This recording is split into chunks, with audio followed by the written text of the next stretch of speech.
베끼더라도 잘 보고 베끼라는 거지. 한국에서 근현대사를 전공한 후지 다케시 박사를 만났습니다. 그는 교과서 서술에서 있을 수 없는 중대한 오류가 교학사 교과서에서 상당 부분 발견된다고 지적합니다. 여기 보시면 첫째 줄부터 7월 17일 제정된 재헌헌법은 정치, 경제, 사회에 있어서 자유민주주의를 기본 이념으로 하였다 라고 썼는데요. 이건 또 거짓말이거든요. 원래는 정치적 민주주의와 경제적, 사회적 민주주의에 관한 얘기를 하고 있었지 자유민주주의라는 말은 사실은 재헌헌법에 단 한 번도 나오진 않습니다. 실제로 재헌헌법에선 자유민주주의라는 단어가 없습니다. 재헌헌법 기초를 마련한 유진호 선생의 재헌헌법 책자에서도 대한민국 헌법의 기본 정신은 정치적 민주주의와 사회적, 경제적 민주주의의 조화라고 돼 있습니다. 헌법까지 완전히 왜곡을 하고 있는 거예요. 실제로 이 사람들이 지금 현재 있는 헌법과 과거 제정된 당시의 헌법 구별을 못하고 있어요. 이 사람들이 설정하고 있는 게 냉정 구조잖아요. 그러니까 이 세상에는 공산주의와 자유민주주의밖에 없다고 생각을 하는 거고. 일반 책보다 더 엄격하게 집필돼야 할 교과서에서 이렇게 많은 오류가 발견되는 이유는 뭘까? 먼저 오류 부분, 사실관계 오류 뭐 이런 부분이 이제 한 300여 개가 지적이 됐는데 300개 가까이 왜 이렇게 많은가요, 오류가? 실제로 뭐 외부에서 그렇게 얘기한 것만큼은 많지 않습니다만은 오류가 많은 것이 사실입니다. 저희들은 처음 그 교과서를 대부분 집필한 사람들이고 또 기간도 아주 빠듯했습니다.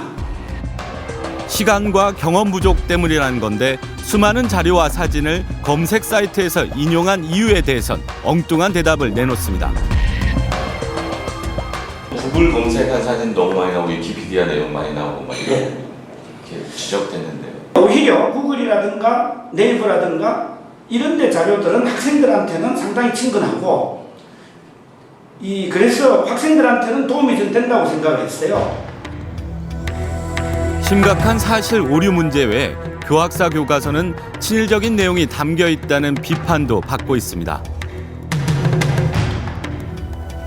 을미사변은 1895년 일본 자객들이 경복궁에 잠입해 명성황후를 칼로 난자해 살해한 사건입니다.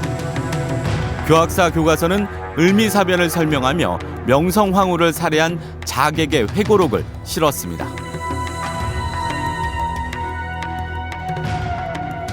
한국의 정치가 중 그 지모와 수완에서 민비보다 나은 자가 없었으니 민비는 실로 당대 최고의 준거리였다. 이 점에 착안하여 근본적으로 화근을 제거하고자 도모한 것이다. 그리고 학생들에게 일본인 자객의 입장에서 생각해보라는 질문을 던집니다. 추악한 국제 범죄에 관여한 그 일본인이 남긴 자기 변명의 글을 사료로 쓰고 있다는 점 자체가 일단 문제이고, 일본이 이렇게까지 그 과격한 방법을 쓸 수밖에 없었을까라고 질문을 하는 거죠. 일본의 입장에서 자기들을 합리화시키기 위해서 우리나라 교과서, 고등학교 1학년들이 배우는 한국사 교과서라면 그건 말이 안 되는 이야기인 거죠. 이명희 교수는 상대의 입장에서 당시 상황을 생각하는 것도 역사 이해의 방법이라고 주장합니다.